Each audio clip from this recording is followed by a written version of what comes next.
शिव गुरु के चरणों में प्रणाम करती हूँ, मैया पार्वती के चरणों में प्रणाम करती हूँ, सभी गुरु भाई गुरु बहन के चरणों में प्रणाम करती हूँ।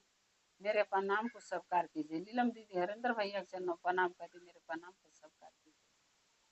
बोलो शंकर भगवान की जय, पार्वती मैया की जय, कार्तिकेय गणेश की जय। गुरु भाई ना, आज एक कथा हम अपने चैनल पर महादेव के डारे जाते हैं। कृपा करके कथा को ध्यान से सुनबे। ध्यान से सुनने से ज्ञान मिलाला। आधी अधूरी कथा नहीं सुनने के चाहिए, क्योंकि शिव गुरु का अपमान होला। पूरा कथा सुनने से कथा के रहस्य के बारे में पता चलाला और ज्ञान भी मिलाला और महादेव का अपमान भी नहीं होला। इसलिए कथा को पूरा सुनना चाहिए ताकि ज्ञान मिल सके कि क्या अच्छा है क्या बुरा, अच्छे बुरे का पहचान हो सके। क्योंकि चर्चा भजन में इंसान जाता है तो ज्ञान मिलाला। जे नहीं जा पाता गुरु भाई ना काम काज में रहती है तो कम से कम कथा सुन ले में मोबाइल पर टीवी पर तो ज्ञान जरूर मिल जाएगी आपको। महादेव का दया जरूर मिलेगी। एक कथा है, एक गांव में बहुत बड़ा सेठ रहते थे। उस सेठ जो रहला इतना अमीर रहला कि उनके कपड़ों के 4-4-5-5 दुकान थी बड़ी बड़ी।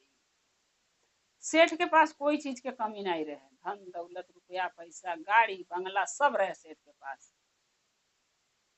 सेठ के 2 बेटे रहना, 4 दुकान ही रहे कपड़े का। अब 2 दुकान, एक बेटे के 2 दुकान, एक बेटे के सेठ के ना रहले पर तो दोनों दुकान, चारों दुकान में 2-2 दुकान लइकन के मिल जाते। लेकिन सेठ के मन में लोभ रहे, लालच रहे। सेठ इतना सोमकट रहे कि 1 रुपया भी दान पुण्य नहीं सेठ कैल चाहत रहे कभी। 1 रुपया 2 रुपया के चक्कर में वो कभी तीर्थ धाम करे वो सेठ नहीं जाए। वो करे खाली हाय पैसा हाय धन में जुड़ल रहे कि कितना कमाऊं कितना खाऊं। दोनों बेटा 2 दुकान पर बैठे, सेठ एक दुकान पर नौकर बैठत रहे।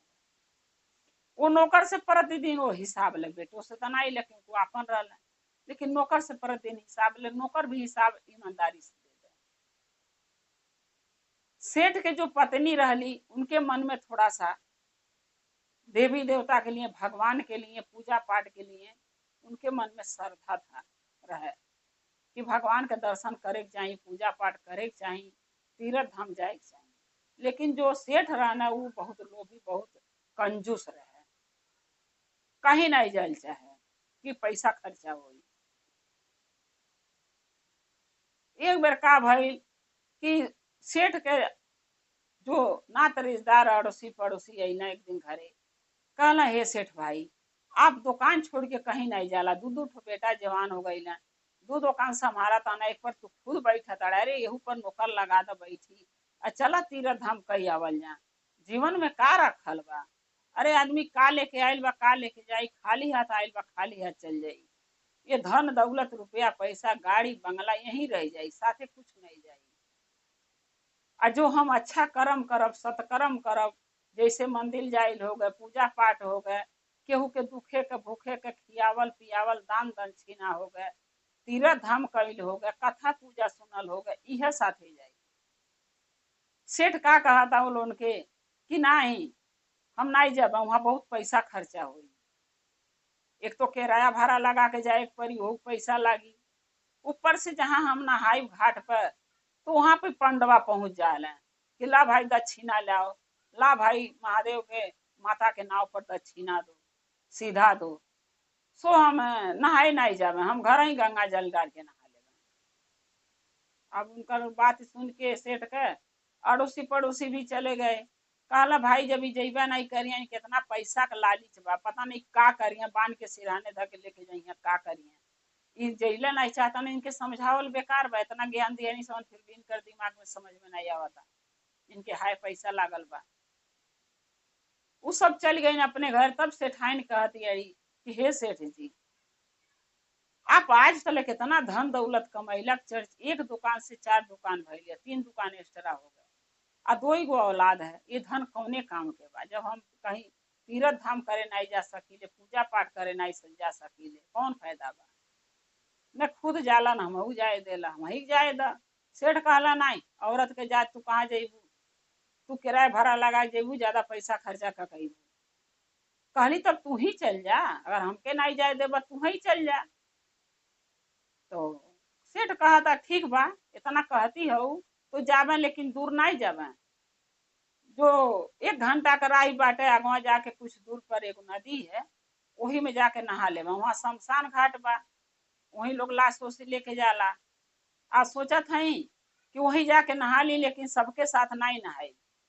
हम ऐसे जगह नहाई ताकि हमारे लगे पंडवा पहुंच न पावे, हमके दक्षिणा न देवे पड़े। तो कहली ठीक बा, जा तो पहले तो सेठ के पता नहीं सोचली सेठाइन की पहले कहीं जा तो नहाए, तब ने इनके बुद्धि ज्ञान खुली। कहली ठीक बा जाई। सेठ ने कहना ठीक बा, हम बिहान चल जावे। तो यही जो है कि जैसे छठ लोग कराला गुरु बहिना, तो बहुत से गुरु बहिना हम जहाँ बानी एहू एरिया में बाड़ी लोग छठ करेली, बिहार का है, यूपी का है। तो वो लोग का करेली कि छठ पूजा के 1-2 दिन के पहले, खरना के दिने केहू जाला, केहू खरना से 1 दिन के पहले जाला। तो चाहे जमुना जी लोग जा, चाहे कहीं और लोग जा, केहू हरिद्वार चल जाला, केहू जमुना जी जाई, केहू त्रिवेणी जी जाई नहा के, जैसे जेकर हैसियत है। तो नहा के आके तब लोग छठ उठावाला। तो वैसा छठ के समय था। तो कहलन ठीक बात, छठ के समय भी आयल बा, सब नहाए जाता। आ नदी में भी बहुत लोग नहात हुई हैं, हम बिहान जाके नहा लेबे, लेकिन हम अकेला कहीं नहाए ताकि पांडवा के दान दक्षिणा न दे पड़े। कहली सेठाइन ठीक बा, अपन देख ली का करे बा।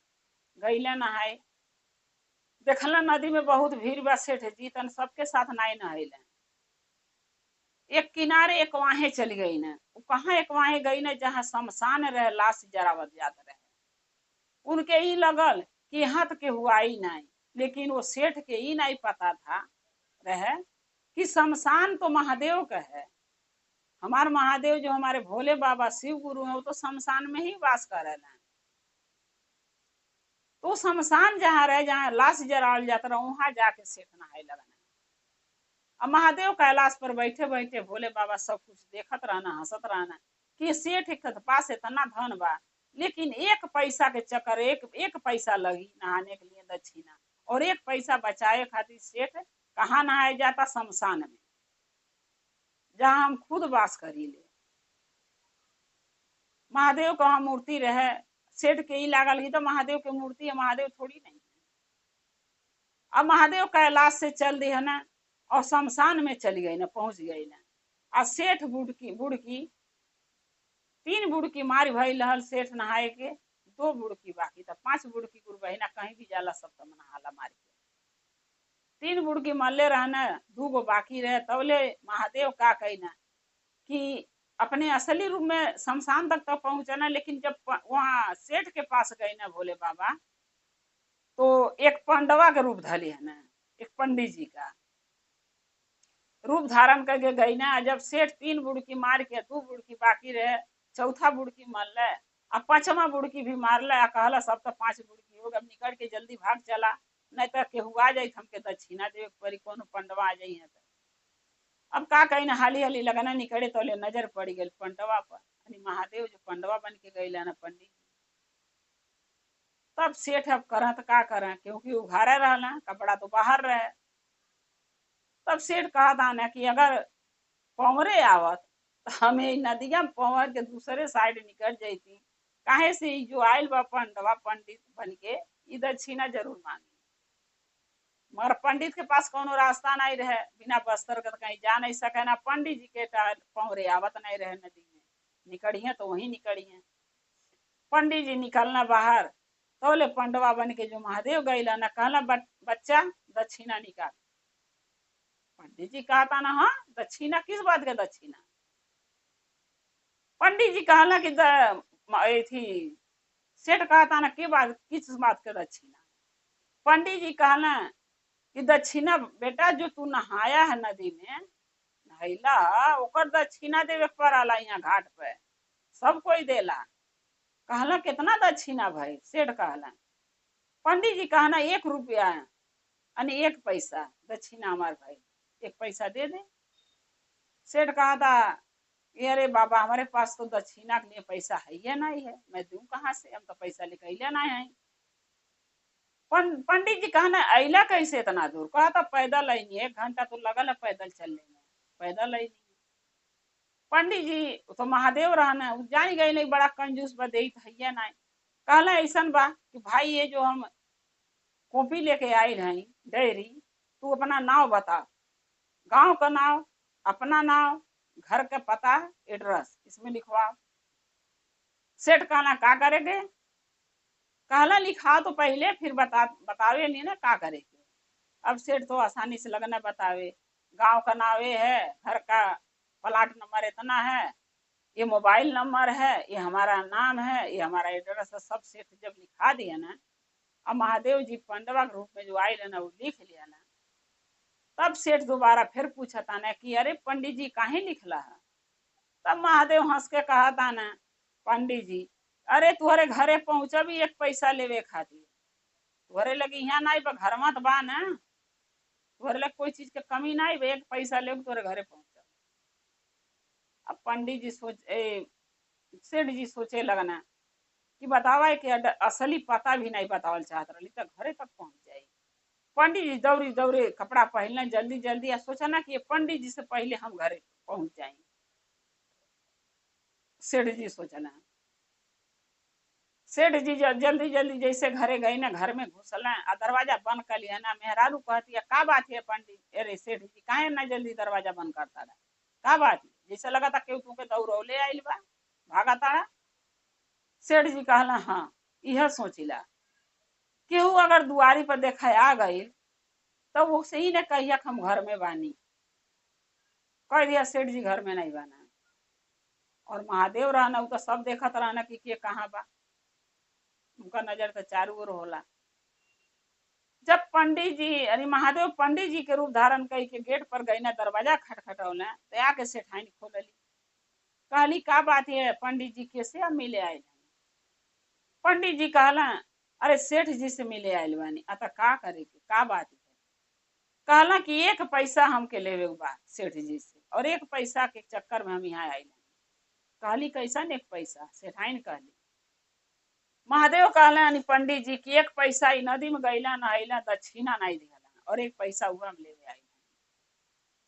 पंडित अरे सेठाइन गईली सेठ जी से कहली कि उधर 1 पैसा बिना लिए जइया नहीं, तो आके कह दी अड़ी कि सेठ जी तो घर में नहीं बाना। फिर दोबारा कहली, और महादेव को तो मालूम है सेठ घर ही में है। तो पंडित जी जो महादेव का रूप धारण करके पंडित जी बन के आयल है ना, तो पंडित जी कहने ऐसा बात सेठ नहीं बाना तो कौनो बात नहीं, हम वहीं बैठा थी, तो जो चरपाई वहीं बैठा थी वो सारा में, आ खाना पीना बना के लाओ, हम खाना खाई और जब सेठ जी हैं तो उनसे मिल के हम 1 पैसा लेके चल जाए। फिर सेठाइन गईली घर में और जाके सेठ से कहली कि 1 पैसा नहीं देने के चक्कर में अब वो खाना खाए के मांगा था पंडित, अब बना के खियाई, अब बना के खियाए तो कम से कम 1 पैसा से 2 गुना 3 गुना ज्यादा खाना में हमारे भर्ती लग जाई, 1 पैसा दे दिया चाहत रहे। वही सेठ कहा था कि जाके कह दिया कि जाके बोल दा कि सेठ जी का तबीयत बहुत खराब बा, सो हम खाना पीना कहाँ से बनाई, हम अपने सेठ के दुख बीमारी देखी खाना बना खियाई। तो आके कहली सेठाइन तेरे तो सेठ जी की तबीयत बहुत खराब बा, आप जाई दूसरे दिन आके ले जाइए। पंडित जी कहला नहीं दूसरे दिन आई पैसा तो हम आजू लेवे।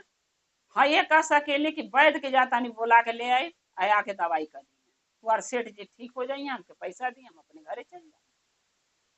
फिर जाके कहली वो तो वैद्य बोलावे जाके कहता ना, वो तो बिना पैसा लिए जइबे नहीं करिए, ऐसे अच्छा पैसा दे दा आ सब बवाल छोड़ा। सेठ कहलस नहीं 1 पैसा के लिए हम इतना पसरेमई कैले हई कि हम घाटे पर नहीं दिए नहीं, वहां से यहाँ तक उनके हम दौड़ा दिए नहीं, अब 1 रुपया हम 1 पैसा दे बनाए चाहे जो हो जाए। सेठाइन कहली आप जानो आपका काम जानो। सेठ कहता जाके बोल दा पंडित जी से कि सेठ मर गई ना, वैद्य की जरूरत नहीं है, सेठ जी स्वर्गवासी हो गई। जाके कहली सेठाइन रो गावत गईली नखड़ा बनवले नाटक, अरे हमारे सेठ जी मर गई ना, हे पंडित जी के कहीं कहाँ से पैसा हम दे, सेठ जी जब मर गए ना पैसा के दे, अपने घरे जा। पंडित जी कहला नहीं तू अकेले औरत बाड़ू, तुहार बच्चे भी नहीं हम घर में, दुकानी पर हम। सेठ जी सड़क सुधार गई न, तो हम जात हई पड़ोसी के बोला के ले आवत हई, सेठ जी का लसिया शमशान तक ले जाए सामान उठा के। अब इनके अंतिम समय तक इनके साथ हम रह, जब इनका लाश जर जाये तब हम अपने घर चल जाए। क्योंकि महादेव के सब पता था पंडित जी के कि नाटक कैले बा, मरल उरल नहीं बा, तो आगम जानी हम। अब फिर जाके सेठाइन जो है अपने सेठ जी से कहली कि अरे उता कहा था कि अगल बगल का पड़ोसी बोला के लाओ, पंडित जी कहता ना तू लसिया ले जाए। अब बड़ा दुख में सेठाइन पड़ली कि हमारे सेठ जी के चक्कर में का देखे पड़ा था। पंडित जी गई ना अड़ोसी पड़ोसी बोलौना, बांस कटवौना, तिथि बनवला, ऊपर बिछौना पुअरा ले आके और एक कफन बिछा के कहना पंडित जी के ले आओ निकाल के। पड़ोसी के अंदर भेजना, पड़ोसी सब गई ना पंडित जी के लाश ले ना, पंडित जी नाटक कैले रहना सांस रोक के, उनके ले आके तिथि पर सुता के आगी ओगी लेके हरा वरा सुनका के कहना सब ले चला शमशान। अब पंडिताइन सोचती अरे सेठाइन सोचती अड़ी अब हम का करी, सेठ तो हमारी बात सुन ले नहीं, अभी तो अपने मन का कही ले, अब तो इनके लगा था लोग ले जाके जरा दी है। सेठ जी कहले रहना खूब तू रोई है, ऐसा न कम न रोइया के लोग के एहसास हो जा कि हम मरल ना है जियत है, खूब रोइया छाती पीट पीट के लोट लोट के। पंडिताइन सेठाइन अपने सेठ का बात सुन के वैसे लगली करे। भाई पति के देखो, पत्नी कितनो अच्छी रही गुरु बहना, लेकिन पति के बात मानने के चक्कर में वो बेचारी झूठे बन जाए।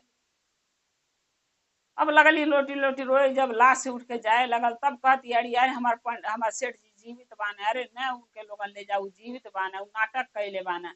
अब सब मेहरारू अड़ोसी पड़ोसी के आदमी यह लगन कहे लगा था पंडित सेठ जी मर गई ना, सेठाइन के बड़ा दुख भइल बा।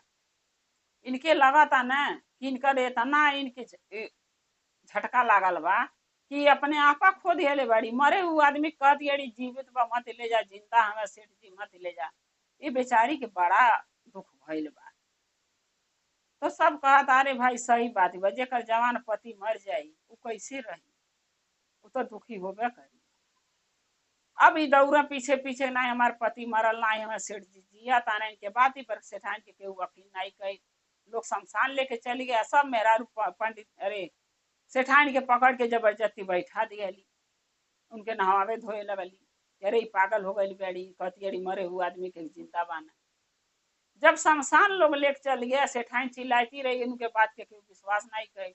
जब शमशान चल गई ना सेठ जी, अब महादेव माने माने पंडित जी जो बन के गए रहना सोचे लगा ना अब तो सच बोली, जब एक आगे लगी जरे खातिर थे, जब एक सजावल जाई लकड़ी थे, लोग तो लकड़ी सरिया के सुता दिया ना पंडित जी के, अरे सेठ जी के आया ऊपर से लोग लकड़ी लगाना सरियावे, पंडित जी फिर भी अरे सेठ जी फिर भी बोलत नहीं हो जीवित है, एक पैसा के चक्कर में इतनी लोभी, लोभ का चीज के है गुरु बहना, कौने काम के। जब लकड़ी सरिया गए तब कहा था ना महादेव जो पंडित जी बन के गए ना, कहा था ना सेठ बड़ा सोमकट बा, सब कुछ हो गए, इतना ही नाटक कैले, एक पैसा देहले चक्कर में दक्षिणा आ देख ला कि फिर भी ये नाव नहीं लेता कि हम जीवित बानी, हम उठ के बैठ जाएंगे। ये लगा था सच में ये आगे लग जाती मर जाएगी, अगर एक पैसा नहीं देगी।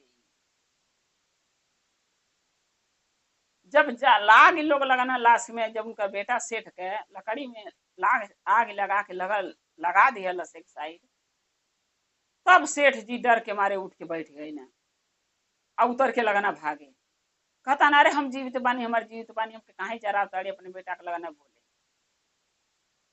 तब सब पूछल अरे पंडित सेठ जी तब ना नाटक काहे कैला जीवित बानी, सारा बात कहानी बताओला। तब महादेव जो पंडित जी के रूप में रहना तब कहला कि हाँ ये सही बोला था सेठ। सब बोला कि आप कौन हो, आपके कैसे पता पंडित जी कि सेठ सही बोला था, का गारंटी का विश्वास है। महादेव जी कहना कि हमें पता है ना, जो पंडित जी बन गए कहना हमके पता कि सच बोला था, जितना ही कहानी बताओले वो सच है। एक पैसा देहले खातिर दक्षिणा घाट पर नहिला से, एक पैसा दिहले खातिर पंडवा के इतना इतना नाटक कैला से। सब कहला तू के कैसे पता पंडित जी, कहला हम साथे रहनी है करे। अत कैसे साथे रहला तू के का मतलब रहले कर साथ कैले पीछा कैले के अरे एक पैसा नहीं दिहल तो का बिगड़ जा तुहार।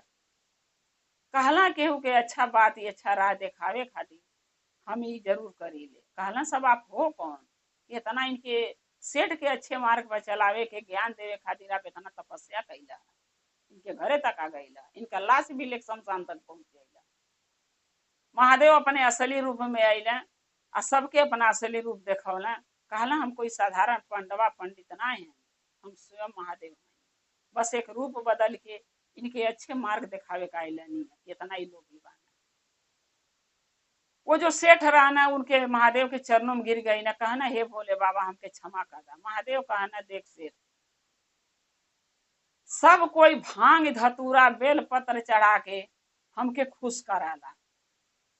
वो भांग धतूरा बेल पत्र से हम खुश होली अब भक्त जो हमसे मांगाला ओके हम दे ही दे ओकर मनोकामना पूर्ण कर दे हम जो एक लोटा जल और भांग धतूरा बेल पत्र एगो चढ़ावला हमके।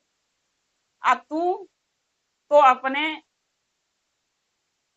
यानी अपने लोभी के यानी सोमकटी हमके चढ़ा दिया। हम भांग धतूरा से खुश होइले सबसे भक्त से आज तेरे हम सोमकटे से खुश हैं यानी लोभ से। तेरे जितना लोभी तेरे जैसे कंजूस कोई दुनिया में नहीं। आज तेरे कंजूसी से मैं खुश है। मांग तुझे क्या चाहिए। महादेव करे कंजूसी से खुश हो गई ना ऐसा कंजूसी इंसान दुनिया में कहीं नहीं मिले। हमारे महादेव इतने भोले हैं। काला महादेव मांग तुरे कंजूसी से आज हम बड़ा खुश बानी तो के का चाहिए। वैसे तो तेरे पास सब कुछ है 4 गो कपड़े के बड़े बड़े दुकानें हैं धन दौलत रुपया गाड़ी बंगला सब तेरे पास है और बताओ तुझे का चाहिए। सेठ कहलस बस बाबा जो दिहले हवा बहुत है।